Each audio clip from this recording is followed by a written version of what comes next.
بسم اللہ الرحمن الرحیم۔ السلام علیکم پیارے دوستو، کیا آپ اس شخص کے بارے میں جانتے ہیں جو آج سے ہزاروں سال پہلے پیدا ہوا لیکن آج بھی ہمارے درمیان زندہ ہیں؟ یہ شخص مختلف موقعوں پر ہمارے سامنے آتا ہے اور ہمیں راہ دکھاتا ہے۔ یہ ویڈیو دنیا کے سب سے مسٹریس مین کے اوپر ہیں، جن کے بارے میں ہر دور کے لوگ ہمیشہ ان کی تلاش میں رہے، جن کا نام خضر علیہ السلام ہے۔ حضرت خضر علیہ السلام کو ہمیشہ زندہ رہنے کی قوت کیسے ملی؟ ظاہر سی بات ہے دوستو، اگر کوئی شخص 100 سال کی عمر پاتا ہے تو وہ بوڑھا کمزور ہوتا رہے گا اور آخر میں اس کی موت ضرور ہو جائے گی۔ لیکن حضرت خضر علیہ السلام کا ہمیشہ زندہ رہنے کا کیا راز ہے؟ اس کے بارے میں بہت سارے واقعات ملتے ہیں۔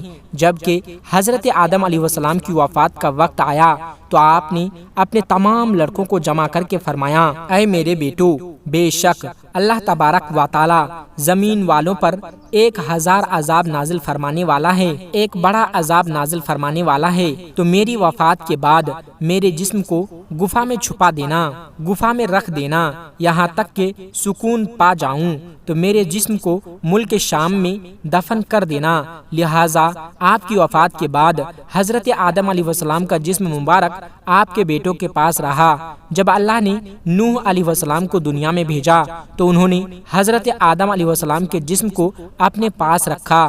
جس وقت اللہ نے زمین پر طوفان بھیجا اور پوری زمین ایک زمانے تک ڈوبی رہی، پھر طوفان ختم ہونے کے بعد حضرت نوح علیہ السلام بابل شہر میں آ کر ٹھہرے اور اپنے تینوں بیٹوں شام اور یافس کو وصیت کی کہ آدم علیہ السلام کے جسم مبارک کو اس غار سے نکال کر شام میں دفن کر دو، جہاں انہوں نے وصیت کی تھی کہ آدم علیہ السلام کے جسم مبارک کو اس غار سے نکال کر شام میں دفن کر دو، جہاں انہوں نے وصیت کی تھی۔ تو ان لڑکوں نے کہا کہ زمین وحشت ناک ہے، نہ کوئی زمین سے مانوس ہے اور نہ وہاں کا راستہ جانتا ہے۔ حضرت نوح علیہ السلام نے کہا، حضرت آدم علیہ السلام اس شخص کے لیے جو ان کے جسم کو دفن کرے گا قیامت تک زندہ رہنے کی دعا کی ہے۔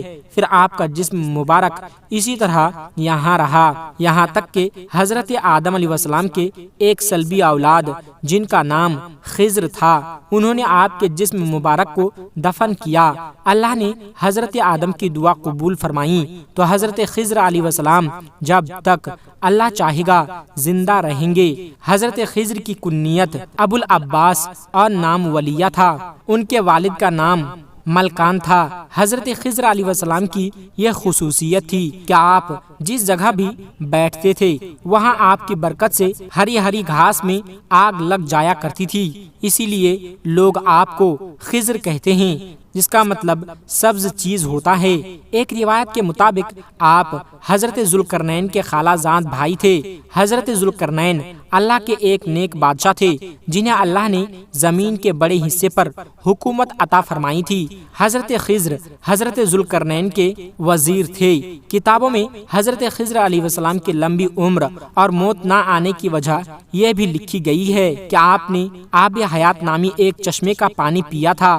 آب حیات کے بارے میں یہ بیان کیا جاتا ہے کہ جو اسے پیے گا یا اس میں غسل کرے گا اسے کبھی موت نہیں آئے گی۔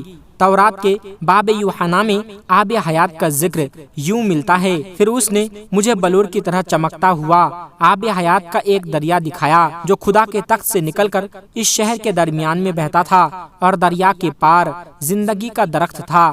آب حیات کا ذکر اتہاس کی پرانی کتابوں میں بھی ملتا ہے۔ ان کتابوں میں 3 شخص کا ذکر کیا گیا جو آب حیات تک پہنچ گئے تھے، ان میں ایک حضرت الیاس علیہ السلام، دوسرے حضرت ذوالقرنین اور تیسرے حضرت خضر علیہ السلام ہیں، جن میں صرف حضرت خضر اور حضرت الیاس کو ہی وہ پانی نصیب ہوا۔ روایتوں کے مطابق ذوالقرنین نے پرانی اتہاسی کتابوں میں پڑھا تھا قسام بن نوح کی اولاد میں سے ایک شخص چشمہ حیات سے پانی پی لے گا تو اس کو موت نہ آئے گی، اس لیے حضرت ذوالقرنین نے اس پانی کی تلاش میں مغرب کا سفر کیا۔ حضرت ذوالقرنین کے علم میں یہ بات آئی کہ آب حیات اندھیرے راستوں میں موجود ہے اور وہاں 360 چشمے ہیں۔ لہٰذا ذوالقرنین نے اپنے لشکر سے 360 لوگوں کو چنا اور ہر ایک کو ایک ایک مچھلی دے کر حضرت خضر کی سربراہی میں روانہ کیا۔ تمام لوگوں کو یہ ہدایت دی گئی کہ ہر فرد اپنی مچھلی کے ساتھ چشمے میں اتر جائے اور واپس آ کر اپنی اپنی مچھلی ظاہر کرے۔ کافی لمبے سفر اور دشواری کے بعد آخرکار یہ لوگ اس چشمے تک پہنچ گئے۔ جب واپس آئے تو ذوالقرنین نے کہا سب اپنی اپنی مچھلی جمع کروا دو۔ لہٰذا سب نے اپنی مچھلی ان کے سامنے پیش کر دی سوائے حضرت خضر علیہ السلام کے۔ ذوالقرنین نے دریافت کیا تو انہوں نے بتایا کہ میں نے جب چشمے میں اترا تو مچھلی میرے ہاتھ سے نکل کر پانی میں چلی گئی۔ میں نے گوتا لگا کر اسے پکڑنے کی بہت کوشش کی مگر میں ناکام رہا۔ حضرت ذوالقرنین نے کہا وہ پانی آپ کے مقدر میں تھا، آپ آب حیات میں گوتا لگانے اس مقدس پانی کو پینے کی برکت سے حضرت خضر ہمیشہ زندہ رہیں گے اور آپ کو کبھی موت نہیں آئے گی۔ حضرت موسیٰ علیہ السلام سے بھی حضرت خضر کی ملاقات کا ذکر قرآن مجید میں ملتا ہے، جس کے مطابق حضرت خضر کو ایک الہامی علم عطا کی گئی تھی جسے علم لدنی کہتے ہیں۔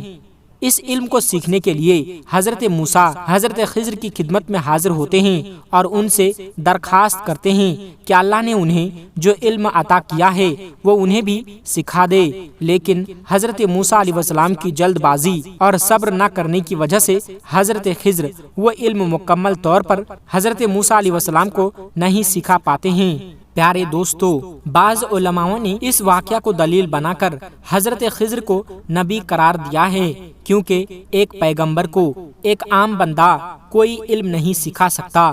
حضرت خضر علیہ السلام کو جو علم لدنی عطا کی گئی تھی اس کے ذریعے آپ مشکل میں پھنسے لوگوں کی مدد فرماتے تھے اور گمراہوں کی رہنمائی کرتے ہیں۔ لوگوں میں یہ بھی مشہور ہے کہ آپ راستہ بھٹک جانے والوں کو راستہ دکھاتے ہیں۔ اگر کوئی اللہ کا نیک بندہ مشکل کا شکار ہو کر راستہ بھٹک جاتا ہے تو حضرت خضر علیہ السلام اس کی مدد کرنے عین وقت پر پہنچ جاتے ہیں۔ روایتوں کے مطابق حضرت الیاس علیہ السلام کی ذمہ داری سمندر میں لوگوں کی رہنمائی کرنا ہے اور حضرت خضر زمین پر لوگوں کی رہنمائی کرتے ہیں۔ بعض روایتوں کے مطابق حضرت خضر علیہ السلام نے حضرت محمد صلی اللہ علیہ وسلم کے ہاتھوں پر بھی بیعت کی ہے اور مدینہ میں آپ صلی اللہ علیہ وسلم سے ملاقات کے لیے بھی آیا کرتے تھے۔ اس کے علاوہ عمر بن عبدالعزیز سے بھی حضرت خضر کی ملاقات ثابت ہے۔ صحیح مسلم کی ایک حدیث کے مطابق جب دجال مدینہ کے قریب ایک جگہ تک پہنچے گا تو مدینہ سے ایک شخص اس کے مقابلے کے لیے نکلے گا جو اس وقت کا سب سے بہترین شخص ہوگا۔ یہ شخص حضرت خضر علیہ السلام ہوں گے۔ حضرت خضر اور حضرت الیاس دونوں زندہ ہیں اور ہر سال حج کے موقع پر ملتے ہیں۔ صوفیاء کے نزدیک بھی حضرت خضر کا بہت اعلیٰ مقام ہے۔ وہ خضر علیہ السلام کو اپنا رہنما تصور کرتے ہیں۔ بعض صوفیوں سے ان کی ملاقات بھی ثابت ہے اور بعض بزرگوں نے لکھا ہے کہ حضرت خضر علیہ السلام نے کئی سالوں تک انہیں علم دین بھی سکھایا۔ صوفیاء آپ کو خواجہ خضر کہہ کر پکارتے ہیں۔ سبحان اللہ۔